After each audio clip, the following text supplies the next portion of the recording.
Have you ever bought a home and gone out and actually signed that contract or, other types of contracts? It's just amazing.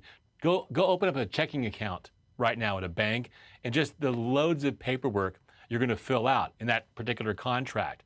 Well, a lot of it has nothing to do with security, okay? But we do need to understand that there are security requirements for contracts, okay? It's becoming much more common to find business contracts with explicit sections, okay? Explicit areas that lay out the details of security requirements and privacy requirements, especially for vendors and strategic partners and our cloud providers, other people that we work with. An SLA, a service level agreement, can be a separate type of contract between a service provider and a customer, or the service levels can actually be in their own section in the written contract. And again, as security practitioners and engineers at our level, we may be called upon to provide expert judgment and subject matter expertise when it comes down to people writing those contracts, especially when they have no real good knowledge of security. So we'll be called upon to help in that process.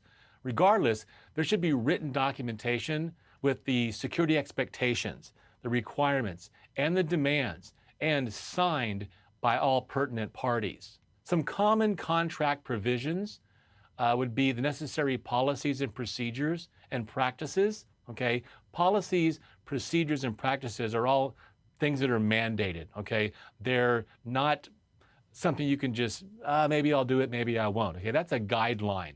When it comes to guidelines, those aren't typically contractual, but policies and procedures can be. So we need to understand, especially when it comes to data, which is one of our most valuable assets. So data at rest, data in transit, and data in use, okay? Data in memory. Also, we may be involved in contract provisions for background checks or security clearances for third parties, for example. Maybe security reviews of individuals on a regular basis, an ongoing basis. We may be involved, for example, in the hiring process, okay, or the training and certification process. For example, Security Plus, CSA Plus, or CASP. And physical security requirements, okay, for third parties. Maybe we'll be involved with the contractual aspects of badges, okay, or cards that are developed, okay.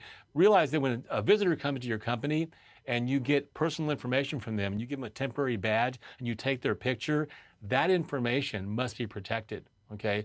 And we have, obviously machines that can do that for us and software for those visitors.